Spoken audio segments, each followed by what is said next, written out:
In life, we have an incredible assortment of choices of the places we can live, the things we can do, the foods we can eat, the occupations we can follow. An incredible number of choices. You go to school, you study your lessons, you pass the grade. They move you up to the next grade until you graduate from high school. Then if you go to college, then you study your lessons again. You get your degree. Then if you go on to graduate school. And finally, after all of that is over, you get into your profession and you work a week, a month, or whatever. And then and only then, after you've done all of those things, qualified and then done the work, do you receive the pay. The farmer plows the ground, he plants the seed, he waters it, he fertilizes it, he nurses it along, he kills the insects, and finally the day comes when he can go to the fields and bring it in and take it to the marketplace, and then he cashes it in. That's the way it is. You first pay, and then you receive the benefits. As we look at this segment of personal growth, we're going to be talking about the fact that we've all got to have goals in life. Most of us, you see, are very much like this old boy down home. His wife sent him downtown to buy ham. He came home and she said, "Honey, you didn't cut the end of it off." He said, "You didn't tell me to." She said, "Well, I thought you knew. We always cut the end of the ham off." And he said, "Why?" She said, "Well, Mother always cuts the end of the ham off." He said, "Well, Mama's back in the kitchen. Let's go back there and ask her." So they went to the kitchen and said, "Mama, how come you cut the end of the ham off?" She said, "I always cut the end of the ham off because my mama cuts the end of the ham off." So the old boy said, "Well, let's solve this three-generation mystery right now." They got on the phone long distance. They called Grandma and they said, "Grandma, how come you cut the end of the ham off?" She said, "I cut the end of the ham off because my roaster is too small."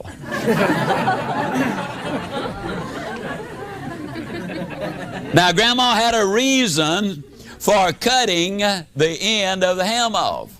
But the question is, do you have a reason? The reality is that 97% of the people in our society do not have clearly defined, written down goals for their lives. Now, there are four basic reasons they don't have goals. And the first reason actually is because of fear, spelled, of course, F-E-A-R. And this forms an acrostic for false evidence appearing real. So many millions of people have been conditioned to believe that there is no use in setting goals because over a period of time, nothing good is going to happen to them anyhow. They've been told a lot of times that you cannot do things, don't expect it. The input basically has been negative.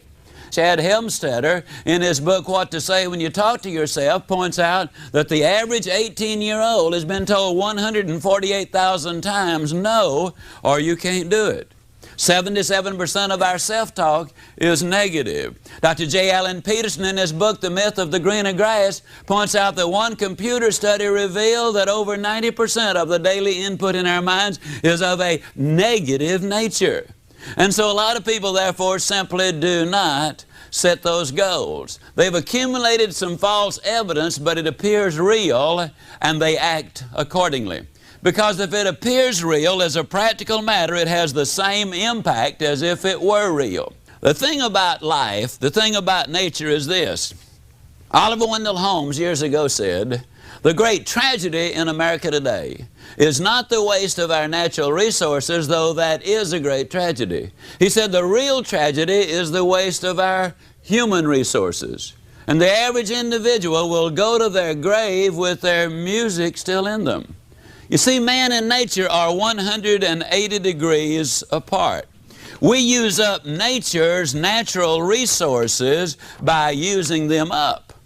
We use up man's natural resources by not using them at all. Fear keeps a lot of people from setting goals.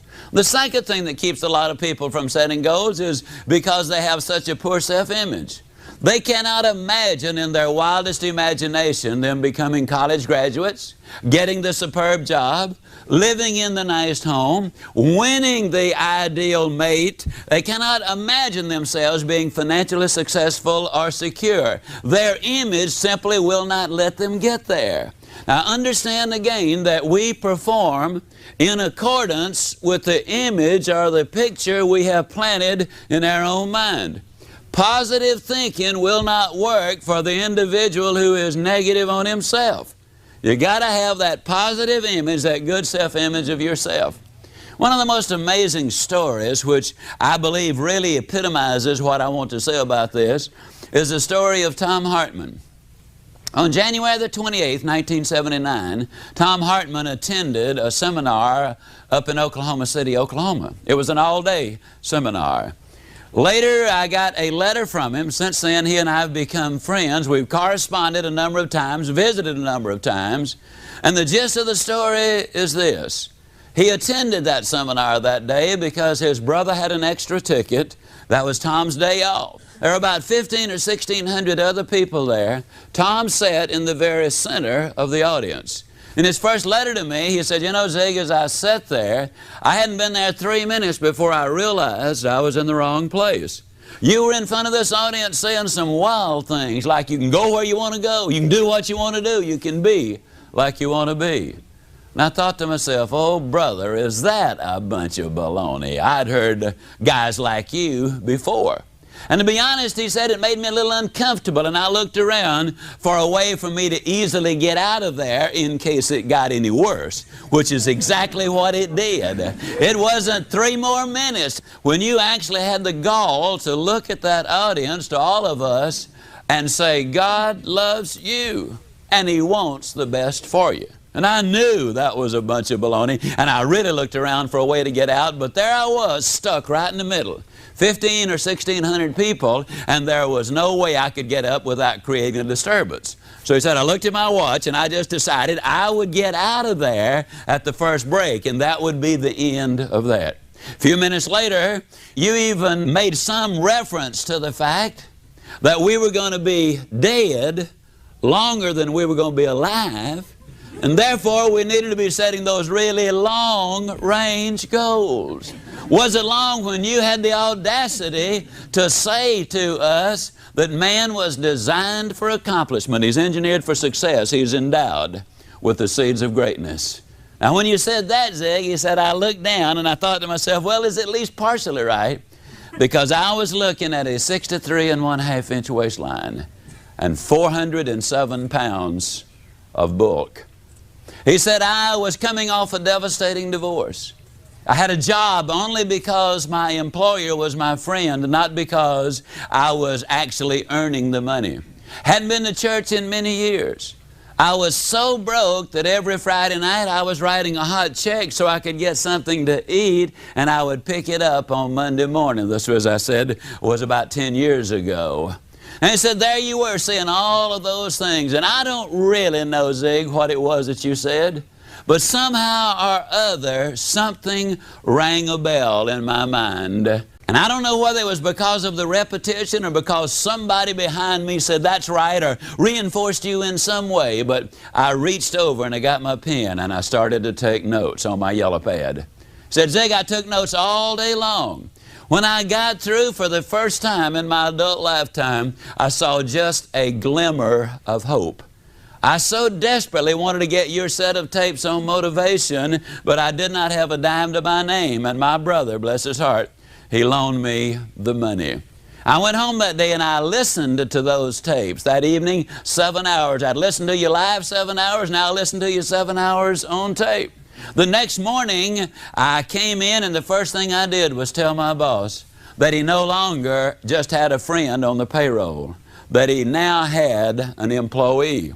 And old Tom kind of grins and he said, I even told him I was going to start carrying my own weight.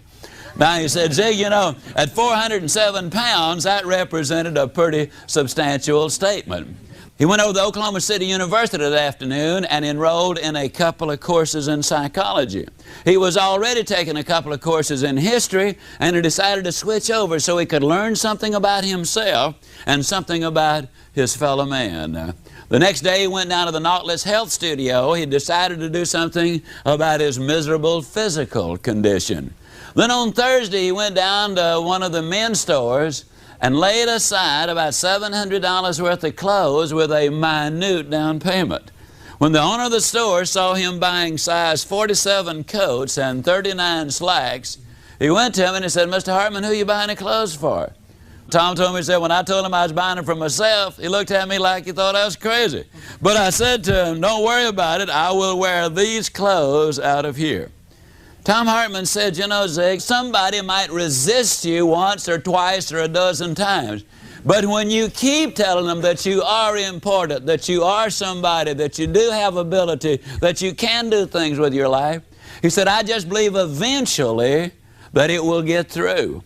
And he kind of grins and he says, isn't it amazing? A message can go around the world, 24,000 miles in less than a tenth of a second. And then sometimes it takes years for it to go that last 1/8 of an inch. But he said, finally the message got through to me.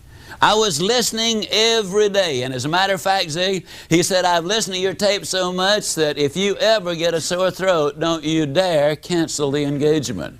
You just call me, because he said, I can deliver it verbatim. He said, I've even got the same accent, if you can imagine him accusing me of having an accent. Well, he said, you know, Zig, I had been on the program about 6 weeks. Never forget it. I was in a store getting my food. And there was a little 4-year-old girl in there with her mother. And those of you who are ever 4 years old, or if you have 4-year-olds, you know there's one thing about a 4-year-old: when a thought pops in the mind, it pops out of the mouth uncensored. I mean, you get truth, pure truth, out of the mouth of a 4-year-old. Well, in a voice that you could hear halfway between Dallas and Fort Worth, this little 4-year-old screamed out, Mama, look at that fat man. And Tom said, I turned around to see where he was. And he said, then it dawned on me she was talking about me.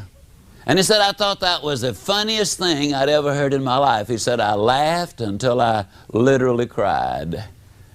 And then he said, I shed a different kind of a tear. Because he said, for the first time in my adult lifetime, I really knew and knew that I knew that I was going to make it.